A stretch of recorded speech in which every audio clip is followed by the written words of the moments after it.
الحمد لله الذي هدانا لهذا وما كنا لنهتدي لولا أن هدانا الله. اللهم صل على محمد وعلى آل محمد كما صليت على إبراهيم وعلى آل إبراهيم إنك حميد مجيد. آج سوالات اور جوابات کا دن ہے جو عموماً ہر اتوار کے لیے ہم نے مقرر کیا ہوا ہے. سوالات اور جوابات کا دن ہے. یہ یاسر علی صاحب ایک سوال کرتے ہیں، اگر قبر میں کچھ پتہ نہیں چلتا تو پھر قبر عذاب بھی نہیں ہوتا کیا؟ قبر عذاب ہوتا ہے لیکن ہمیں پتہ نہیں ہوتا.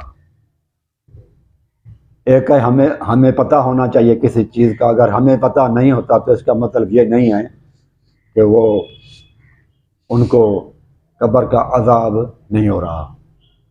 یہ آواز کا سننا ایک لمٹ ہوتی ہے فریکوینسی کی، ساؤنڈ کی ایک فریکوینسی ہے، لمٹ ہوتی ہے. اس کے اندر وہ فریکوینسی ہو تو سننے میں آتی ہے.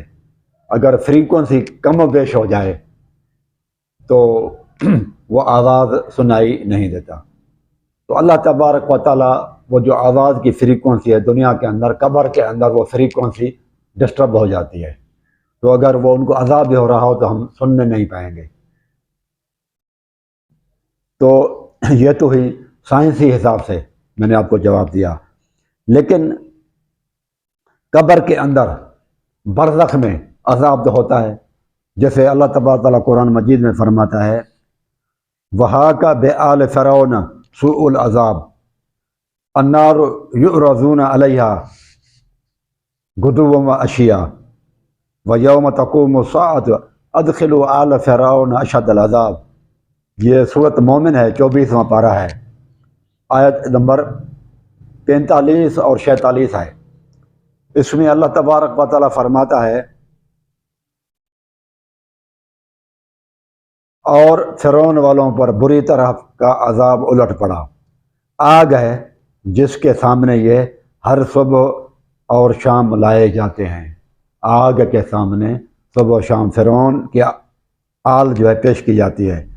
اور جس دن قیامت قائم ہوگی فرمان ہوگا کہ فرعونیوں کو سخت ترین عذاب میں ڈالو. یعنی کہ دنیا میں بھی عذاب ہو رہا ہے، قبر میں بھی، برزخ میں بھی، لیکن قیامت کے دن اور اشد العذاب. قرآن مجید کہتا ہے کہ فرعون والوں کو اور شدید عذاب دیا جائے گا. یہ حلف کا عذاب دنیا میں ہوگا، قبر کا عذاب مقابلتاً ہلکا عذاب ہے.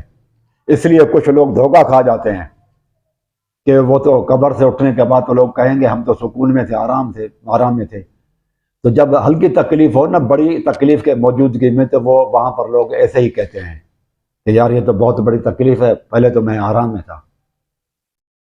تو اس کا مطلب یہ نہیں کہ اس وقت اس کو تکلیف نہیں ہو رہی تھی.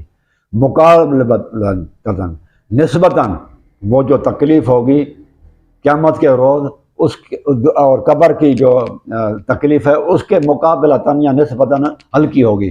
اس لیے مرنے کے بعد وہ پھر کہیں گے کہ ہم تو آرام میں تھے، حالانکہ وہ آرام میں نہیں تھے، وہاں پر بھی عذاب ہے. اور یہ قرآن مجید کی آیت ہے سورۃ مومن. فرعون کے آل کو، فرعون کے پیروکاروں کو عذاب ہوگا اور ان کو صبح شام آگ پیش کی جا رہی ہے. تو جو بندہ کسی آگ کو دیکھ رہا ہو تو وہ تو ڈراؤنی چیز ہے، وہ تو خوف ہوگا. بری چیز کو دیکھنے سے نفسیاتی طور پر برا اثر پڑتا ہے، اچھی چیز کو دیکھنے سے نفسیاتی طور پر اچھا اثر پڑتا ہے. تو یہ اللہ تعالیٰ نے عذاب بتایا کہ اشد العذاب، زیادہ شدید عذاب ہوگا قیامت میں. اس کا مطلب اب بھی عذاب ہو رہا ہے لیکن شدید عذاب قیامت میں ہوگا. تو معلوم ہوا کہ قبر میں یا برزخ میں مرنے کے بعد عذاب ہو رہا ہے. یہ قرآن مجید کی آیت سے ثابت ہے. اس طرح سے سورۃ یاسین میں ہے کہ وہ جو نیک بندہ ہو، جس نے نبیوں کی طرح اپنے لوگوں میں تبلیغ کی، تو کیا ہوا کہ لوگوں نے اس کو مار ڈالا. شہید ہونے کے بعد اللہ تبارک و تعالیٰ کی طرف سے اس کو حکم ہوا کہ لدخل الجنت، کہا گیا تو جنت میں داخل ہو جا. قال، اس بندے نے اس وقت بھی اپنی قوم کو نہیں بلایا. ہمدردی اور خیر خواہی کی انتہا ہے اس شخص کی.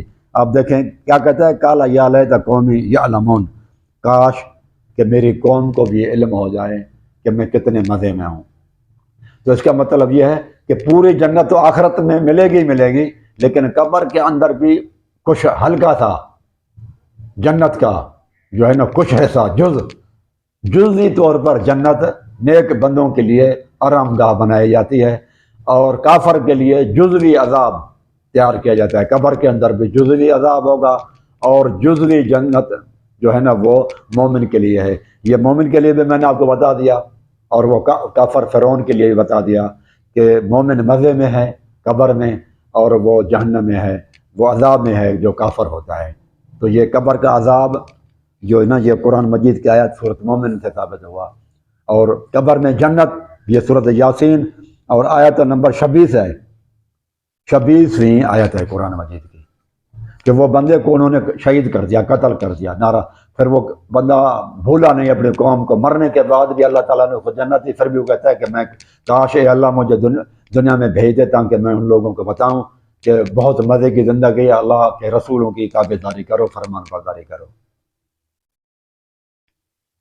اس کے بعد پھر اس کا جواب جو ہے نا شفیع ناصر صاحب نے دیا ہے ان کو، لیکن یہ میں نے دونوں جوابات دونوں کے دے دیے، شفیع صاحب ناصر صاحب کا بھی جواب اس میں آ گیا اور یاسر علی صاحب کا بھی۔ اس کے بعد عقیل انصاری صاحب کہتا ہے کہ مروان نے بدعت کی، عید کے نماز سے پہلے خطبہ پڑھا، عید کی نماز کے بعد خطبہ پڑھا جاتا ہے، لیکن بخاری میں ہے کہ مروان نے عید کی نماز پڑھنے سے پہلے خطبہ دیا، تو یہ بدعت نہیں ہے بھائی۔ بدعت اس وقت ہوتی ہے کہ اس نے آخر میں کیا کہا کہ ابو سعید کو کہا کہ ابو سعید میں نے یہ اس لیے کیا کہ لوگ پھر بیٹھیں گے نہیں، بھاگ جاتے ہیں، اٹھ کے چلے جاتے ہیں، اگر میں نماز پہلے پڑھاؤں تو لوگ اٹھ جاتے ہیں۔ اس نے تو اپنی معذرت پیش کر دی، عذر پیش کر دیا کہ کس وجہ سے میں پہلے خطبہ دے رہا ہوں، بعد میں نہیں دے رہا۔ وجہ کیا ہے کہ لوگ کہیں بھاگ نہ جائیں، اٹھ کے نہ چلے جائیں۔ اس نے یہ نہیں بتایا کہ یہ میں ثواب کا کام کر رہا ہوں، بدعتی تو بدعت کو ثواب کا کام سمجھ کر رہا ہے۔ اس نے ثواب کا کام سمجھ کر نہیں کیا، بلکہ عذرتاً معذرتاً پیش کی کہ میں یہ کام کر رہا ہوں اس لیے کہ لوگ پھر اٹھ کے چلے جائیں گے، میرا خطبہ اور میری تقریر سنیں گے نہیں۔ تو یہ بدعت نہیں ہے، اس کو آپ یہ کہہ سکتے ہیں کہ غلطی ہے، اس کی گناہ کا کام آپ کہہ سکتے ہیں کہ رسول اللہ صلی اللہ علیہ وسلم کے طریقے کی نافرمانی کی، اس نے غلطی کی، لیکن وہ عذر معذرت پیش کر رہا ہے، عذر پیش کر رہا ہے کہ لوگ پھر بھاگ جائیں گے۔ یہ ہے اس میں صحیح بخاری کے حدیث کے اندر۔ لہذا آپ کا یہ کہنا عقیل انصاری صاحب کہ وہ بدعت ہے، تو بدعت نہیں ہے۔ بدعت نئے کام کو کہتے ہیں جس میں یہ بھی ساتھ ہی میں دماغ میں بندے میں آ جاتی ہے یہ میں ثواب کا کام کر رہا ہوں۔ اس نے تو یہ نہیں کہا کہ یہ ثواب کا کام ہے، اور نہ اوروں کو لیٹر لکھا کہ یہ پورے ملک کے اندر اس طرح ہونا چاہیے، بلکہ جہاں پر وہ خود تھا وہ خود بتا رہا ہے۔ آخر کے اندر حدیث کے الفاظ یہی ہیں کہ میں نے یہ کام اس لیے کر رہا ہوں تاکہ لوگ اٹھ کے چلے جائیں گے، پھر کوئی سنے گا نہیں اگر پہلے نماز پڑھاؤں گا تو یہ چیز واضح ہو گئی کہ بدعت نہیں ہے، یہ اس کی غلطی ہے۔ اس کے بعد لہذا یہ اس کا تاثر دینا کہ صحابہ کرام نے بدعتی کے پیچھے نماز پڑھی، یہ تو رسول اللہ صلی اللہ علیہ وسلم کی حدیث کے مقابلے میں اپنا فقہ اور اپنا عقل چلا رہے ہیں یار۔ رسول اللہ صلی اللہ علیہ وسلم فرماتے ہیں بدعتی کو روزہ نماز حج زکوٰۃ کچھ قبول نہیں ہے۔ وہ جو سنن ابن ماجہ کے اندر حدیث ہے، حدیث نمبر 49 ابن ماجہ کی ہے، لا یقبل اللہ لصاحب بدعۃ صوما ولا صلاۃ ولا صدقۃ ولا حجا ولا عمرۃ ولا جہادا۔ اللہ کے بندے اور رسول اللہ فرماتے ہیں کما تخرج الشعرۃ من العجین، آٹے میں سے بال نکل جاتے ہیں، اس طرح سے رسول اللہ صلی اللہ علیہ وسلم کی حدیث کے ہوتے ہوئے بھی آپ شکایت ظاہر کر رہے ہیں اور اپنی چلا رہے ہیں اور بدعت کو پروموٹ کرنا چاہتے ہیں کہ بدعتیوں کے پیچھے نماز پڑھو، تو پھر ختم کیسے ہوگی بدعت؟ آپ جب کہیں گے کہ بدعتیوں کے پیچھے نماز پڑھو، دوسری طرف کہتے ہیں بدعتوں کو ختم کرنا چاہیے، تو ختم کیسے ہوگی؟ آپ تو پروموٹ کریں گے نا کہ بدعتی کے پیچھے جب نماز ہو جائے گی تو پھر ختم کون کرے گا؟ آپ دیکھیں آپ کیا لوگوں کو سکھا رہے ہیں کہ بدعتی بن جاؤ اور بدعتیوں کے پیچھے نماز پڑھو گے تو بدعتیں پروموٹ ہوں گی۔ ہم جو ہے نا کہتے ہیں بدعتیوں کے پیچھے نماز نہ پڑھو، ہم ڈسکریج کر رہے ہیں، پروموٹ نہیں کر رہے۔ تاکہ کوئی بندہ بدعتی نہ بنے، ہم اس کے پیچھے نماز نہ ہی پڑھیں گے، کیونکہ رسول اللہ صلی اللہ علیہ وسلم کی حدیث ہے اور رسول اللہ صلی اللہ علیہ وسلم کا طریقہ رحمت ہے، اس میں یہ ہوگا کہ ہم اینٹی ہیں ان کے بدعتیوں کے، تاکہ پروموٹ کوئی بدعت کو نہ کرے۔ تم تو اس کو برا بھی سمجھتے ہو، پھر اس کو پروموٹ بھی کر رہے ہیں برائی کو۔ اگر بدعت برائی ہے اور آپ کہیں کہ نماز پیچھے پڑھو بدعتوں کو، تو نتیجہ کیا ہوگا؟ لوگ تو بدعتیں کریں گے، پھر تو کوئی آپ اچھا کام کر رہے ہیں۔ تو حدیث کی طرف آ جائیں بھائی۔ طاہر، اس کے بعد طاہر نعیم صاحب ہیں، کہتے فرقوں میں صحیح العقیدہ لوگ بھی موجود ہیں، باطل عقیدے والے بھی ہیں، فرق مطلب کی حدیثوں کو پیش کرتے ہیں، سب اپنے کو صحیح اور دوسروں کو کافر اور بدعتی چن چن کر قرآن و حدیث فٹ کرتے ہیں اوروں پر، سب یہی کرتے ہیں۔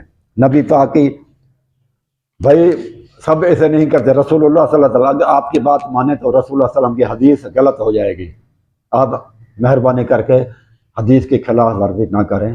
رسول اللہ صلی اللہ علیہ وسلم نے فرمایا 73 فرقے ہوں گے، 72 جہنم میں جائیں گے، چن چن کے جو غلط جگہ پر فٹ کرنے والے ہیں 72 ہیں، لیکن رسول اللہ صلی اللہ علیہ وسلم نے فرمایا ایک حق پر ہوگا۔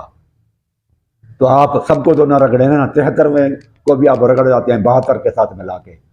آپ یہ کہیں کہ سر ایک حق پر ہوگا، رسول اللہ صلی اللہ علیہ وسلم فرماتے ہیں ایک حق پر ہوگا، آپ کہتے ہیں سارے کے سارے ایسے ہیں مولوی، تو میں آپ کی بات مانوں یا رسول اللہ صلی اللہ علیہ وسلم کی؟ رسول اللہ صلی اللہ علیہ وسلم تو فرماتے ہیں سارے کے سارے ایسے نہیں ہیں، ایک گروہ حق پر ہوگا۔ تو آپ اس کو پلیز مہربانی کر کے تحقیقات کریں، محنت کریں۔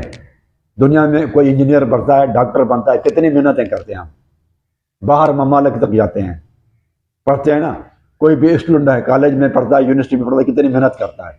ہم میں سے کتنے لوگ محنت کرتے ہیں کہ صحیح 73واں گروہ کون سا ہے؟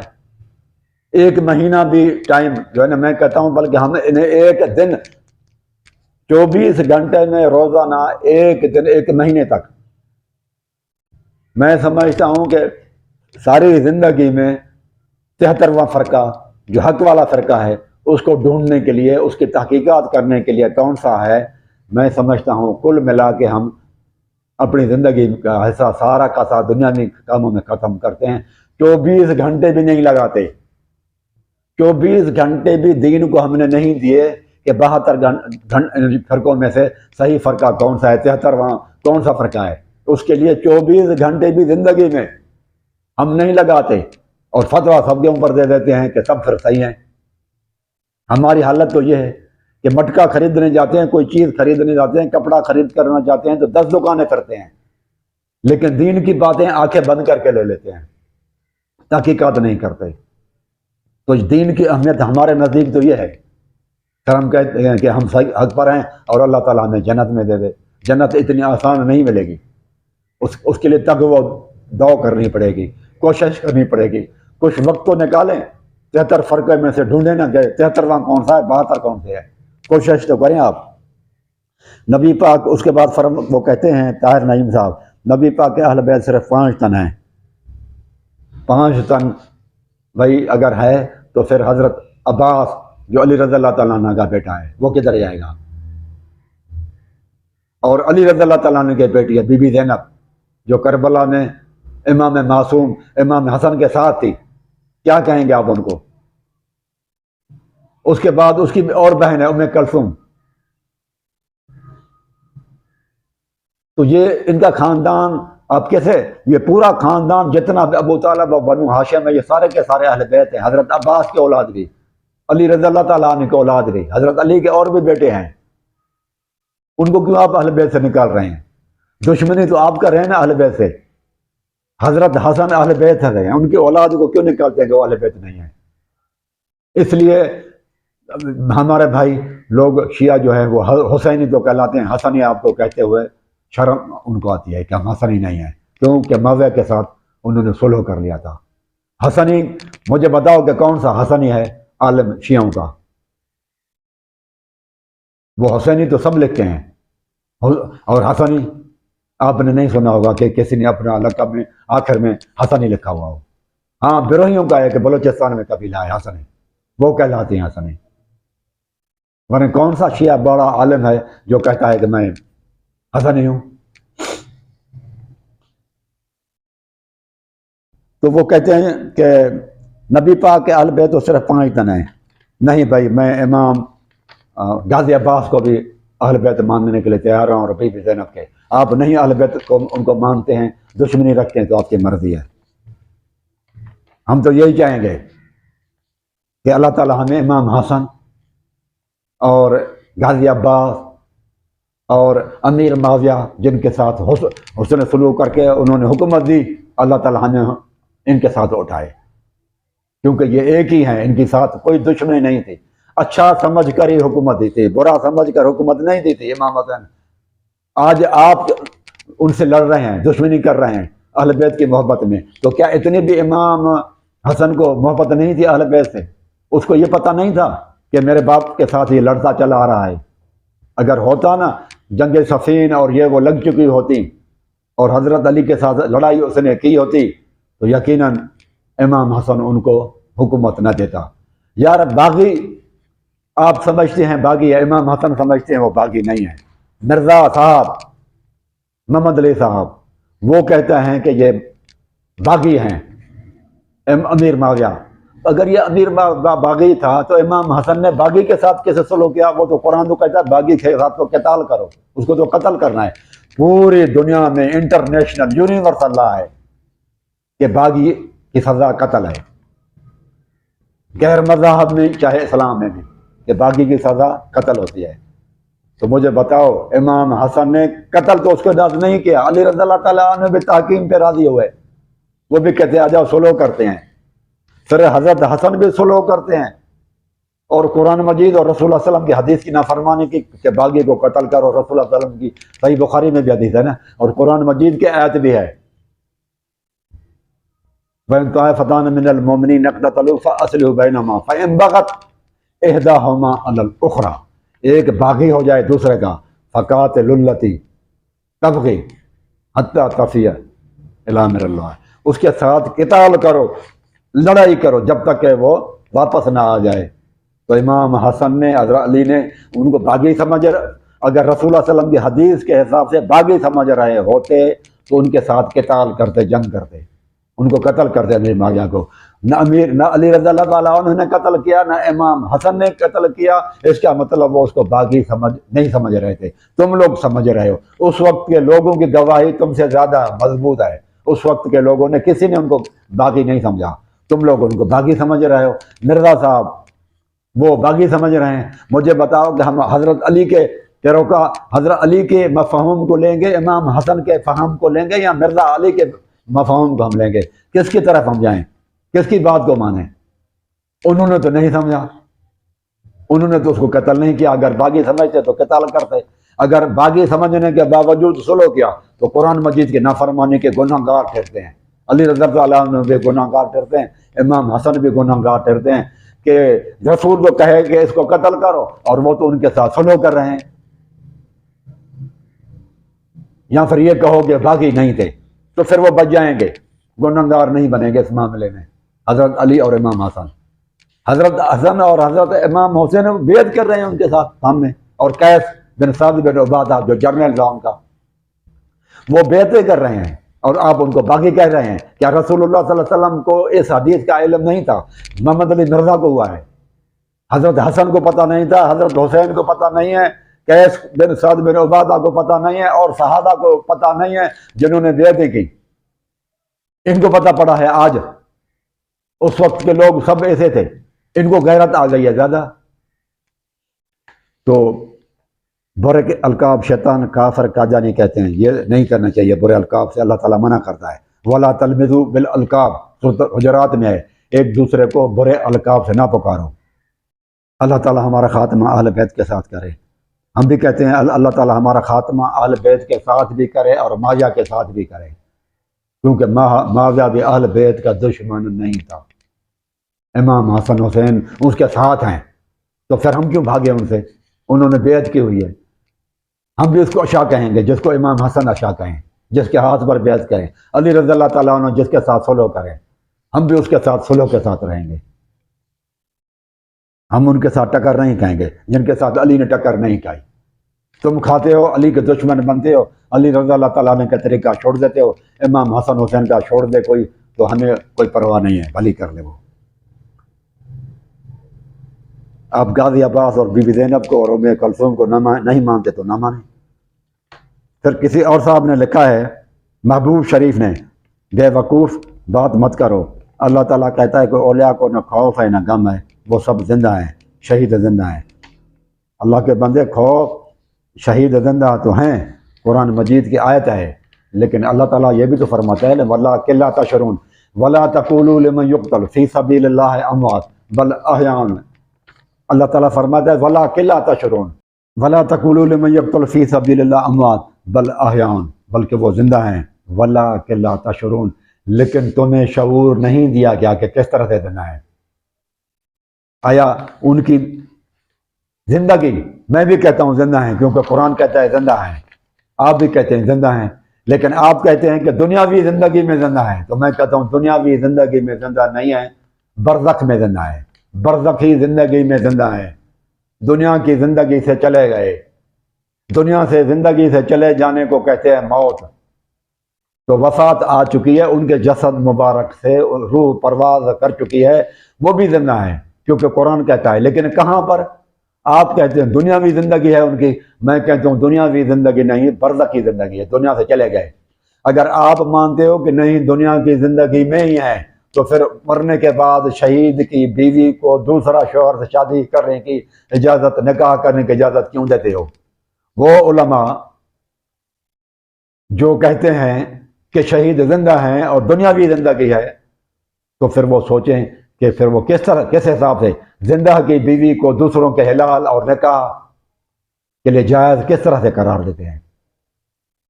تو پھر آپ بھائی سوچیں کہ محبوب شریف صاحب، اگر آپ کہتے ہیں کہ اولیاء اللہ زندہ ہیں تو کہاں زندہ ہیں، یہ بھی تو بتاؤ نا۔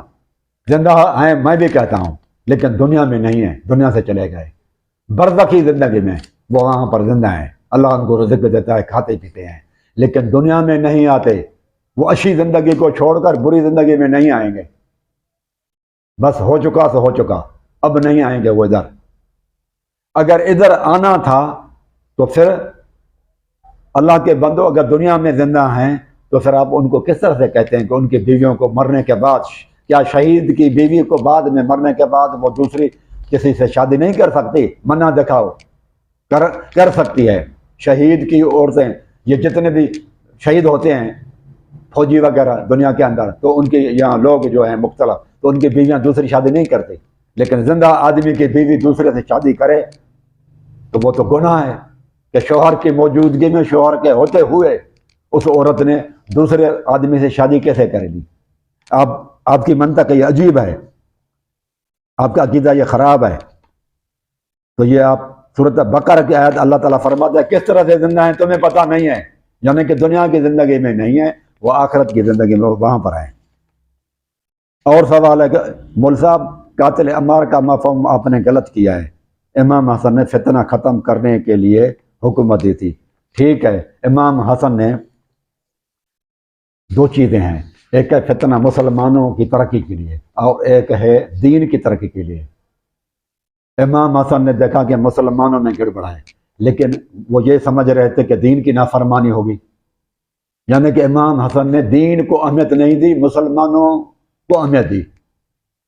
دین کیا کہتا ہے ہم نے یہ دیکھنا ہے، ہم نے مسلمانوں کو پہلے نہیں دیکھیں گے کہ مسلمان کیا کرتے ہیں، ہم نے یہ دیکھنا ہے کہ دین کیا کہتا ہے۔ دین کے حساب سے اگر وہ سمجھتے تھے کہ یہ باغی ہے اور یہ برا آدمی ہے، یہ لڑتا آ رہا ہے، اور رسول اللہ صلی اللہ علیہ وسلم نے ان کے خلاف بہت سارا کچھ کہا ہے، جیسے اور لوگ کہتے ہیں جھوٹی روایتوں، اگر ان کے دماغ میں یہ ہوتا، اور پھر بھی انہوں نے ان کے ساتھ سلو کی، حکومت سلو میں رسول اللہ صلی اللہ علیہ وسلم نے بھی سلو کیا، لیکن حکومت تو نہیں دی ان کو کبھی، تو انہوں کو حکومت بھی دی، پھر ان کے ہاتھ پر بیعت بھی کی۔ تو یہ بات جو ہے نا آپ سمجھیں کہ یہ بات جو ہے نا غلط ہے کہ عمار کے قاتل کا مفہوم میں نے غلط لیا ہوا ہے، آپ نے صحیح لیا ہوا ہے، بھائی ٹھیک ہے، ہم مانتے ہیں کہ آپ نے صحیح لیا۔ تو علی رضی اللہ تعالیٰ عنہ نے باغی کے ساتھ صلح کی پیشکش کیوں کی؟ تحکیم، یعنی کہ صلح کی پیشکش، جس پر خارجی ناراض ہوئے اور کافر کی فتویٰ دی۔ تحکیم کا مسئلہ تھا نا کہ دونوں راضی تھے فیصلے کے اوپر کہ ہم میں سے کچھ بندے آپ کی طرف سے نکلیں، کچھ ہماری طرف سے نکلیں اور وہ فیصلہ کریں، اس کو کہتے ہیں تحکیم۔ حضرت علی تحکیم پہ راضی تھا، تو قرآن تو کہتا ہے بھاگی کی سزا قتل ہے، قرآن بھی کہتے ہیں، حدیث بھی رسول اللہ صلی اللہ علیہ وسلم بھی کہتی ہے، اور پوری دنیا کا انٹرنیشنل لا بھی کہتا ہے کہ باغی کی سزا قتل ہے۔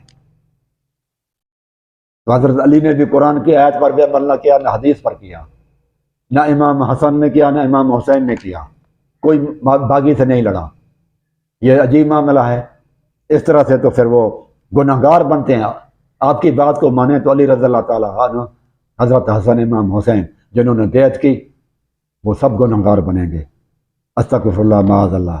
آپ کی بات غلط ہے، ہم ان کو غلط نہیں کہہ سکتے، آپ کو غلط کہہ سکتے ہیں۔ عبدالعثمانی صاحب نے لکھا ہے، عثمانی صاحب آپ غلط ہیں، علی رضی اللہ تعالیٰ عنہ غلط نہیں ہے، امام حسن حسین، نہ قیس بن سعد بن عبادہ۔ امام حسن نے فتنہ ختم کرنے کے لیے دی، نہیں، فتنہ ختم کرنے کے لیے اسلام میں یہ چیز نہیں ہے۔ جب دین بگڑ رہا ہو، جب دین ختم ہے، دین بگڑ رہا ہے، جب ظالم آدمی ہے، جب باغی آدمی ہے، جو بدعتی آدمی ہے، اس کے ساتھ آپ کو لڑنا پڑے گا، ان کے ساتھ سلو کس چیز کی، اور پھر بیعت بھی کر ڈالی، ٹھیک ہے، پھر سلو کرتے، بیعت نہ کرتے نا۔ پھر اگر انہوں نے، عثمانی صاحب اگر انہوں نے شرائط پورے نہیں کیے تو کیا امام حسن حسین جو 10-10 لاکھ روپے لیتے تھے وہ واپس کیے پیسے؟ دکھائیں کہ وہ جو پہلے لیتے تھے پیسے وہ واپس کر دیے انہوں نے۔ کہ ظالم سے، ظالم کے ساتھ سامنے کھڑا ہونا، صبر کرنا، اور ظالم کے سامنے جھک جانا، یہ تو ظالم کی مدد کرنے کے برابر ہے۔ ان کے سامنے کھڑا ہونا پڑے گا، نہیں تو خود بندہ ظالم ہو جائے گا۔ ٹھیک ہے، ایک طرف امام حسن کے لیے ایک طرف دین تھا، ایک طرف مسلمانوں کے درمیان میں فتنے کا امکان تھا۔ کس کو اہمیت دینی چاہیے تھی؟ امام حسن کو، دین کو اہمیت دیتے نا، مسلمانوں کے فتنے کو ختم کر دیں۔ اگر آپ کہتے ہیں کہ زبردستی وہ ان کا غلبہ زیادہ تھا، حکومت ان کے پاس ہی، امام حسن کمزور تھا، تو امام حسن کمزور نہیں ہے۔ اللہ تعالیٰ جس کے ساتھ ہو وہ طاقتور ہوتا ہے، اور جس کے ساتھ شیطان ہو وہ کمزور ہوتا ہے۔ رسول اللہ صلی اللہ علیہ وسلم کے مقابلے میں کفار آئے، بڑے بڑے طاقتور تھے، لیکن آپ نے گھٹنے تو نہیں ٹیکے، جنگ بدر میں لڑائی کی۔ امام حسن کو بھی اگر وہ ان کو سمجھتے تھے کہ یہ ظالم ہے اور میرے والد صاحب کے ساتھ بھی لڑتا آ رہا ہے اور اللہ کے رسول کی حدیث کے مطابق باغی ہے، تو ان کی بیعت بھی نہ کرتے، صلح بھی نہیں کرتے، لیکن قرآن کے حساب سے لڑائی کرنی تھی، قتال کرنا تھا، جو کہ انہوں نے نہیں کیا۔ معلوم ہوا کہ وہ اس کو باغی نہیں سمجھتے تھے، تم لوگ سمجھتے ہو۔ حدیث سناؤ، حدیث بتاؤ، 7479 پیش کرو، کہ وہ مسند احمد والی حدیث ہے، اس میں یہ کہ ماجہ شراب پیتا تھا۔ وہ اللہ کے بندو، ایک ہے خمر، عقل کو ڈھانکنے والی چیز، یہ خمار سے نکلا ہوا ہے۔ عربی میں جس کو ہم شراب کہتے ہیں نا، وسکی وغیرہ اور جو دوسرے چیزیں ہیں جو نشہ کرتے ہیں، نشہ آور چیز جس کو ہم شراب کہتے ہیں، عربی میں اس کو خمر کہتے ہیں، اور عربی میں جس کو شراب کہیں اس کو شربت یا پینے والی چیز کو کہتے ہیں۔ مثلا گنے کی جوس ہے، آپ پیتے ہیں، یا اور کوئی چیز ہے، جوس نکالتے ہیں کسی چیز کا، پیتے ہیں، تو عربی میں اس کو خمار نہیں کہتے، شراب کہتے ہیں۔ اس بھائی نے یہ غلطی کی ہے کہ اردو میں ترجمہ دیکھ کر شراب لکھا ہوا ہے، تو اس کو انہوں نے کہا کہ وہ شراب پیتا تھا، کیونکہ ہماری زبان میں شراب کہتے ہیں، لیکن جس کو ہم شراب کہتے ہیں عربی میں اس کو شربت کو کہتے ہیں، پینے والی چیز جس میں مزہ ہو، اچھی ٹیسٹ ہو۔ جو حرام ہے وہ خمر ہے، خمر، وہ خمر تو اس میں لکھا ہوا ہی نہیں ہے اس حدیث میں، مسند احمد والی حدیث میں۔ لہذا شراب کے لفظ سے جو عربی میں تھا کہ شراب پی رہا تھا، تو ان کے پھر تو انہوں نے بولا میں تو نہیں پیتا، تو یہ بات ہی غلط ہے۔ خمر حرام ہے، شراب حرام نہیں ہے اسلام میں۔ خمر کو ہم اپنی زبانوں میں کہتے ہیں شراب، اور جو عربی میں شراب ہے، وہ شراب ہماری زبان میں اور لفظ ہے، عربی زبان میں اور لفظ ہے۔ عربی میں شراب جائز ہے اور ہماری زبان میں ناجائز ہے، لیکن عربی میں جو ناجائز ہے اس کو خمر کہتے ہیں، خمر۔ شراب کا لفظ دیکھ کر آپ جو ہے نا وہ پریشان ہو گئے۔ اس کے بعد افتخار مند وسیم صاحب لکھتے ہیں، مرزا صاحب نے خلیفے کے باغی کو کافر نہیں لکھا ہے، بلکہ وہ تو معاویہ کو رضی اللہ عنہ کہتا ہے۔ یہ دھوکہ دیتا ہے وہ، رضی اللہ عنہ جس سے اللہ راضی ہو، رضی اللہ عنہ، یعنی اللہ تعالیٰ راضی ہو چکا. یار جیسے اللہ تعالیٰ راضی ہو چکا، مرزا صاحب تو ابھی تک اس کے راضی نہیں ہیں، آپ بھی راضی اس کے ساتھ نہیں ہیں، کیونکہ آپ اس کو باغی کہتے ہیں. یار وہ کئی مرتبہ اپنے ویڈیوز میں کہہ چکا ہے کہ وہ جہنم کی طرف بلا رہے ہوں گے. وہ جہنم کی طرف بلائے، وہ کدھر جائے گا؟ جہنمی نہیں ہوگا. یار یہ عجیب اس کی ٹرمینولوجی ہے جو وہ استعمال کر رہا ہے دھوکہ دینے کے لیے. مرزا صاحب، ایک بندہ لوگوں کو جہنم کی طرف بلا رہا ہے اور جہنمی بنا رہا ہے، تو وہ کیا جہنم میں نہیں جائے گا؟ وہ جنت میں جائے گا جہنم کو بلانے والا. عمار رضی اللہ تعالیٰ عنہ جنت میں بلانے والے ہوں گے. وہ حدیثیں کوٹ کرتا ہے، اب اس کی سنیں، اس کی ویڈیوز دیکھیں، مجھ سے زیادہ آپ نے دیکھی ہوں گی. تو امیر معاویہ کا گروپ جب جہنم کی طرف بلانے والا تھا تو اللہ کے بندو جہنم کی طرف بلانے والا ہے اور جو جہنم میں پڑے ہوئے ہیں وہ تو ہوں گے تو دونوں جہنم میں نا، ٹھکانہ تو دونوں ایک ہی ہوگا. تو جہنمی کے ساتھ بلانے والے جو مرزا صاحب کا عقیدہ ہے اور آپ کا عقیدہ ہے اللہ کے بندو، تو وہ پھر امام حسن حسین جہنم کی طرف بلانے والے کے ساتھ کس طرح سے سلوک کر رہے ہیں اور بیعت کر رہے ہیں، اور علی رضی اللہ تعالیٰ عنہ بھی سلوک کر رہے ہیں، جبکہ ان لوگوں کے ساتھ تو لڑائی کرنی چاہیے. تو افتخار احمد وسیم صاحب وہ مجھے کہتے ہیں کہ الزام تراشی سے بچو.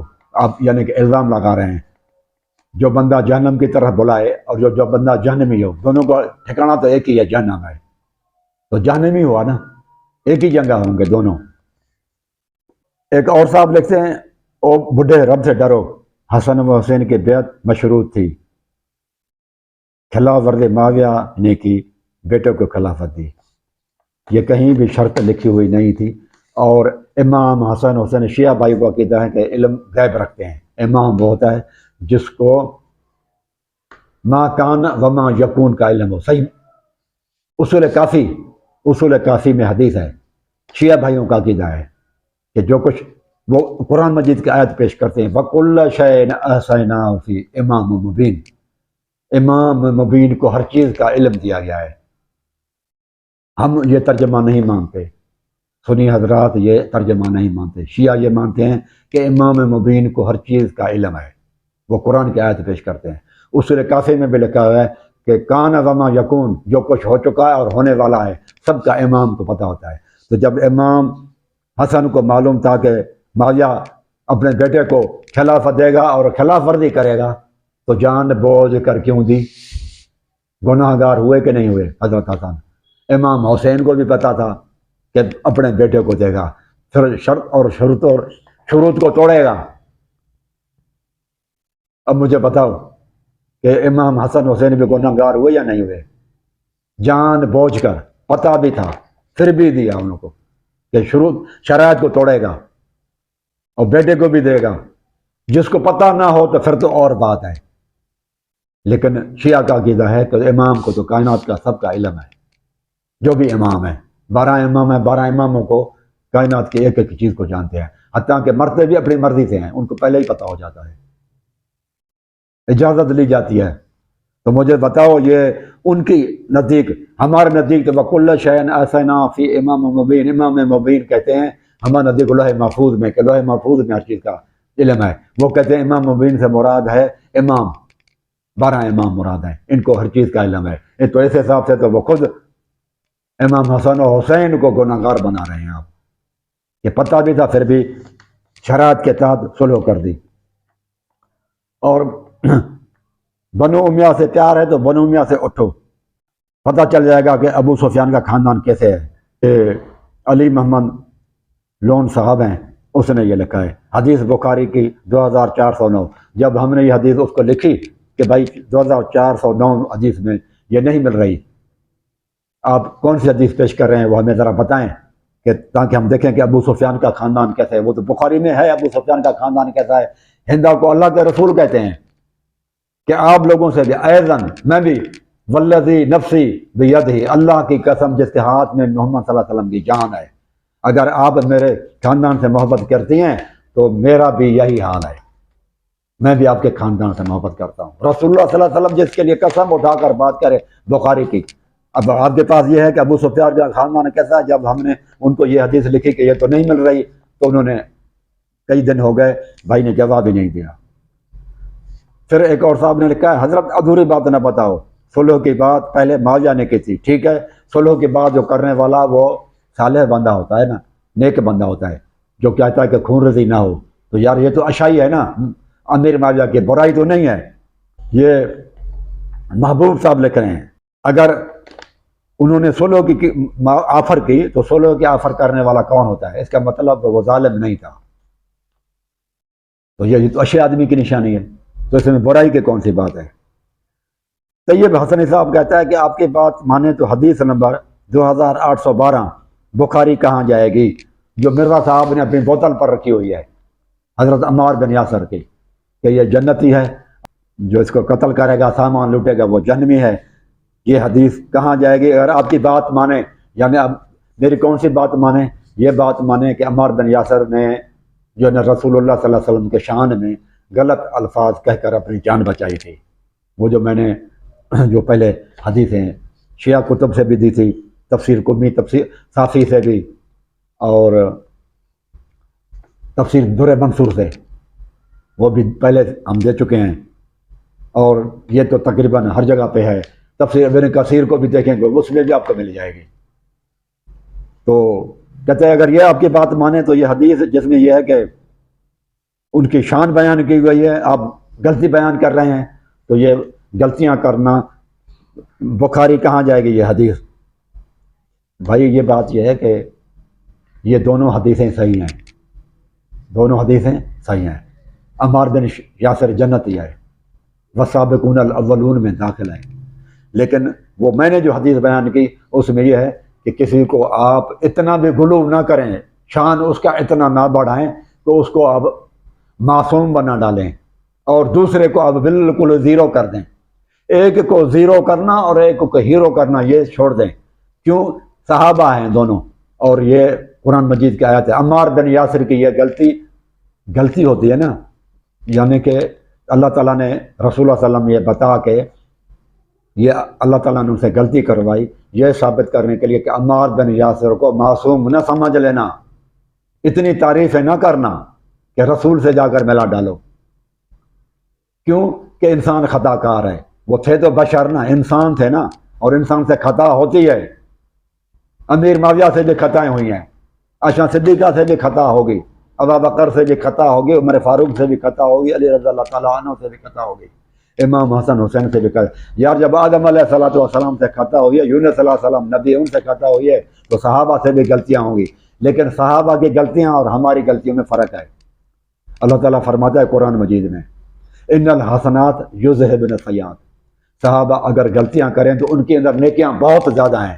رسول اللہ صلی اللہ علیہ وسلم کا زمانہ دیکھا، اللہ کے رسول کے ساتھ اٹھے، رسول اللہ صلی اللہ علیہ وسلم کے ساتھ جہاد کیا، رسول اللہ صلی اللہ علیہ وسلم کی وجہ سے بیویوں کو چھوڑا، گھر بار کو چھوڑا، وطن کو چھوڑا، علیحدہ کو چھوڑا، ساری انہوں نے قربانیاں دی ہیں، جہاد کی، اپنے رشتہ داروں سے لڑے رسول اللہ صلی اللہ علیہ وسلم کی خاطر، تو ان کی نیکیاں اتنی زیادہ ہیں کہ ان کی برائیوں کو کھا جاتی ہے۔ قرآن مجید کہتا ہے ان الحسنات یذہبن السیئات، حسنات صحابہ کی جو نیکیاں تھیں ان کے برائیوں کو کھا جا گئی، غلطیوں کو کھا گئی، لیکن ہمارے پاس اعمال ہوں گے تو ہماری بھی کھا جائیں گے، ورنہ نہیں۔ ہم کچھ اور ہیں، صحابہ کچھ اور تھے۔ تو یہ اللہ تعالیٰ نے آپ دونوں باتوں کو مانیں کہ امیر معاویہ بالکل جنتی ہے، ان سے خطا ہوئی ہے جو میں نے آپ کو بتا دی، معصوم نہیں ہے، معصوم نہ مانیں، اور یہ نہ مانیں کہ اربع خربہ جو ہے نا امیر معاویہ ہوں تو وہ عمار بن یاسر کے خربوں معاویہ ایک عمار کے برابر نہیں، اور میں مسلم شریف سے ثابت کروں گا برابر نہیں ہے۔ اتنا مانیں 18-20 کا 19-20 کا فرق، یہ ملحوظ رکھو، اور یہ رکھو کہ صحابہ کے بھی خطا ہو سکتی ہے، یہ عقیدہ رکھیں۔ طیب حسنی صاحب، بس یہ سوالوں کے جوابات تھے جو ختم ہو گئے، اب جو سوالات آئیں گے تو پھر انشاءاللہ اگلے اتوار کو پیش کیے جائیں گے۔ جزاک اللہ خیرہ۔